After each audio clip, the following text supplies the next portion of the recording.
We have a major New York Knicks update in regards to Jalen Brunson, and this has huge implications on the New York Knicks going forward for this season, as the team desperately needs Brunson, who has been out for now 2 weeks with this ankle injury. However, another name has shown up and is starting to make some serious waves for the New York Knicks in Brunson's absence, and we're going to break this all down. So a lot to talk about, guys. What's up? Welcome back to Knicks Digest. It's Chris here, and we're going to jump right into things as always.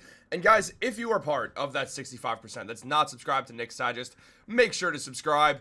It's so much fun here. We're having a great time. You guys do not want to miss out. We are going to get back on that live stream grind very soon. I've just been busy, but we do have multiple videos every day, and you guys do not want to miss out. But let's jump into this. We have a lot to discuss. As look, Jalen Brunson, as we all know, the captain of the New York Knicks, the best player, the engine that makes the team successful, and more than just a 500 team, has been out for over 2 weeks now with this ankle injury. It's a grade 2 ankle sprain. That was never said to the public, but look, if he's been out this amount of time, it's a grade 2 ankle sprain. We know if it's a grade 3 because when Shams reported a few weeks ago that he was like 2 to 3 weeks out, early April, late March, around then, basically that kind of confirmed it. It's a grade 2 because a grade 1 ankle sprain, he could have been back in a few days, and a grade 3, he would have missed the start of the playoffs. So he's a grade 2 ankle sprain, which means some damage to the ankle ligaments. And now with Jalen Brunson, we have another update straight from the New York Knicks. As friend of the channel, New York Basketball, the greatest fan sports account for any team, posted that Jalen Brunson with his sprained right ankle is doing controlled court work, and his status will be updated in approximately 1 week. What does controlled court work mean exactly? Well, that's up to your interpretation, if we're being honest. The Knicks said this because it's purposely vague. It fits in with everything the Knicks always do when one of their good players, really when any of their players gets injured. We didn't really get a bunch of clarity with Mitchell Robinson ever. The only real updates we were getting is when his date would get pushed back and pushed back and pushed back. We never got real updates with Julius Randle when he dislocated his shoulder. We hardly got real updates with Landry Shamet when he dislocated his shoulder. And now we're getting updates on Jalen Brunson because he's too big of a name to hide. But at the same time, the words are meticulously chosen as kind of, well, as kind of ambiguous on purpose. The Knicks don't want everyone to know Jalen Brunson's business because they don't want teams to game plan around it. They don't want teams to think, oh, well, we know this about Jalen Brunson's injury, so let's use this to our advantage. Let's try, he's got a right ankle sprain. Let's try to force him to go to his right side more than we already do because, yes, he's a lefty, but if he's, or just, we're making him put that outside pressure. He's a guy who plays off that back foot a lot. So if he's going right, he's going to have to play off that back foot on an ankle that's going to be dealing with coming off of a sprain. So he's going to be less sure of himself. And teams that also going, if we're forcing him, or if he gets inside, try to force him to shoot those left-handed layups off the right foot. Obviously, that is how you shoot a left-handed layup, but at the same time, Jalen Brunson's a very, very, very unique player where he's so crafty, where he's not always going to do the exact fundamental thing all the time. He's going to do the craftiest thing possible, and clearly it's worked. I'm not at all bashing Jalen Brunson. How could you? Just, he goes off the wrong foot. He sucks. Like, no. But, like, essentially when, like, natural instinct is going to take over. He's taken enough layups in his life where if he's going to shoot a left-handed layup and not really think about it, he's going to go off that right foot anyway. And that's the ankle that had an injury. So teams are going to have to know all that, and they're going to be able to use that. And now, yes, considering I just mentioned that, effectively they can use it because NBA teams are much smarter than me. Coaching staffs are much smarter than me, especially. So I'm not basically saying, well, only I know this, and now I'm putting it on YouTube. But really what I'm saying here is, with where the New York Knicks are, you don't want teams to know everything about Jalen Brunson and where he is with his injury recovery. So that's why they're being purposely vague. Controlled court work to me sounds like he's shooting jump shots. I imagine he's probably not jumping a lot, but he's shooting jump shots. I'm not saying he's like running up the court, taking a shot, moving to a different part. It's probably he's standing at the free throw line, taking free throws, working on set shooting, doing a bit of other stuff, probably not taking layups, definitely not doing any sort of contact right now.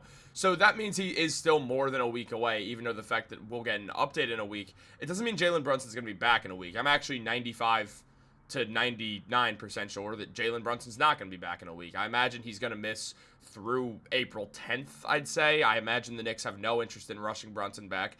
It is hard to imagine the New York Knicks fall from where they are right now. I don't think they're going to fall to the 4 seed. I don't think the Pacers are going to jump over them. Theoretically, could they? Absolutely. I just don't really think it's going to happen. And the Knicks, they're not going to try to rush to keep their seeding also because, well, one, you don't want to play the Celtics in the second round anyway, but more than that, it's just they're not going to rush Brunson back. I understand people are like, oh, well, Tom Thibodeau is going to overplay him or whatever. He's not. Tibbs loves Jalen Brunson, and there's no way they're going to rush him back because they understand, the Knicks understand that Jalen Brunson, if the Knicks don't have him in the playoffs, they're likely going to get bounced in the first round. So they just want to avoid that at all costs necessary by having Jalen Brunson as healthy as humanly possible in the NBA playoffs, the same way that they are with Mitchell Robinson and literally anyone who's ever dealing with an injury. I mean, even Deuce McBride with his groin injury, like, it's not even a real injury, but not to say that it's not, but you know what I mean. It's not a serious injury, and they're going to be careful with him as well because they do have the playoffs in mind. So it is just something to be very aware of. Same thing with Josh Hart's knee. It's just precaution the same way it is with anyone else. But where the New York Knicks are at right now, they desperately are going to need Brunson back, especially in the playoffs. But they're showing signs of needing him now. This season, they are 5-4 without Jalen Brunson. They are still under 500 throughout the 3 years that Brunson's been in Nick and missed games. But they are 5-4 without Brunson. So they are sort of figuring life without Brunson out. But if we're being honest, the level of competition has not been great. The 5 games that they've won are against the Washington Wizards, which was last night, the Miami Heat, the Portland Trailblazers, the Sacramento Kings, and the Utah Jazz. There is 1 to 2 playoff teams at most here. The Trailblazers are the 11th seed in the Western Conference, and yeah, maybe they somehow squeeze into the play-in, but they're not going to win it. And the Kings, likely a play-in team, or almost certainly a play-in team because they're ahead of Portland. And outside of that, you have Miami, who will probably end up in the play-in game just because they probably will. Outside of that, you have the Wizards and the Utah Jazz, 2 of the teams fully going trying to capture the flag. So we'll see how that works as well. But their losses are not against the greatest of teams either. Now, the Golden State Warriors have been very good since the Jimmy Butler trade. It was an excellent move for them. They've been super successful. Steph Curry's woken back up because now he's got a team to play with that actually can win something. On top of that, the Los Angeles Clippers are a solid team as well. 7th seed in the West, and the West is very good. And also, the Clippers do still have great talent on their team. It feels like people are just writing off the Clippers. Like, James Harden, Kawhi Leonard, and Norman Powell isn't a great top 3 because they're older, and Norman Powell's just, like, really breaking out this year after, 11 years in the NBA. Good for Norman. But outside of that, they also lost to the Charlotte Hornets, who suck, and they lost to the Spurs without Wembanyama, who suck, and they shouldn't have been losing those games. However, they did on back-to-back nights. It was really, really ugly. A lot of Knicks fans were hitting the panic button, and, well, where the Knicks are now, they're going to need Brunson back because you can't be dropping games to teams like this. Again, the Warriors and Clippers is more excusable, especially when you're at their house. All the games the Knicks have lost also, interesting to note, that Jalen Brunson's missed have been away games. They've not won an away game with Jalen Brunson out. However, they are able to win home games, and they are able to win away games, but they're protecting home court, but they're also 2 of those games are the Wizards and the Jazz. So it is important to note that as well. The Knicks have struggled on the road, especially without Jalen Brunson.